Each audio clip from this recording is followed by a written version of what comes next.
আচ্ছা বলো রিম্পাদি, কেমন লেগেছে তোমার সেজে আজকে? আমার সেজে খুব ভালো লেগেছে, আমি ফুল স্যাটিসফাইড। পছন্দ মতো হয়েছে তো? একদম একদম একদম। ঠিক আছে ঠিক আছে। এই রকম স্যাটিসফ্যাকশনাল রিভিউ পেলে কার না ভালো লাগে, তাই না? হে হ্যালো টু অল, আমি দীপশিকাস মেকওভার থেকে নিয়ে চলে এসেছি আবার একটা short makeup mini blog. As usual এটা আমার পুরনো কাজগুলোর মধ্যেই ছিল একটা। ডেটটা ছিল 15th ডিসেম্বর।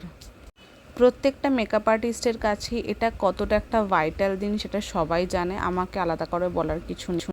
আমি আজ এই ভিডিওটার মধ্যে দিয়েই তোমাদেরকে কিছু কথা জানাতে চাই। যেহেতু আমাদের এটা সিজনাল কাজ, আমাদের প্রফেশনে আমরা প্রত্যেকটা সিজনের প্রত্যেকটা ডেট ভাইটাল বলে মনে করি। সেখানে আমরা অ্যাভেলেবেল আছি কি না সেটা জানার পর বুকিং কিন্তু কনফার্ম এরকমভাবে বলার পরেও ডেটটার 2-3 দিন আগে কি করে ক্যান্সেল করো আমাকে বলবে? তোমাদের কাজের জন্যই না জানি আমরা হয়তো আরও কত কাজ ক্যান্সেল করে থাকি। সমস্ত রকমের ডিটেলস জেনে, নিজের বাজেট অনুযায়ী নেগোশিয়েট করে, মেকআপ ডেমো দেখে তারপরে কনফার্ম বলেও আদেও কি সেটা ক্যান্সেল করা যায়? তোমরা কি আদেও সত্যি মেকওভার নিতে চাও? তোমাদের জন্য বাকিরা যারা সত্যি হয়তো আমাদের কাজ দেখে আমাদেরকে পছন্দ করে বুক করতে চায় তারা পায় না। যাই হোক, এই ভিডিওর ক্লায়েন্টের সাথে আমার কোনো রকমের কোনো সমস্যা হয়নি।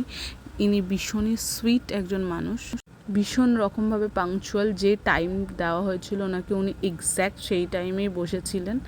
আমরা মেকআপ আর্টিস্টরা প্রফেশনালিজম তখনই মেনটেন করতে পারি যখন ক্লায়েন্টরা আমাদেরকে হেল্প করে। একটা ভালো কাজের পেছনে একটা ভালো ক্লায়েন্টেরও ততটাই অবদান থাকে যতটা একটা মেকআপ আর্টিস্টের। সেদিনকে আমার লোকেশন ছিল দমদম, আর আমি যথারীতি টাইমলি পৌঁছে গিয়ে ওনাকে রেডি করতে বসিয়ে দিয়েছিলাম, কারণ তারপরে আমার আরও একটা কাজ ছিল, সেটা আবার অন্য লোকেশনে। আমি চেষ্টা করেছিলাম ওনার পছন্দটাকে মাথায় রেখে একটা ভালো লুক ক্রিয়েট করা। রিভিউটা তো তোমরা সকলে শুনেই নিয়েছিলে, আর এই হচ্ছে ওনার ফাইনাল লুক। তোমাদের কেমন লাগলো জানিও দেখে।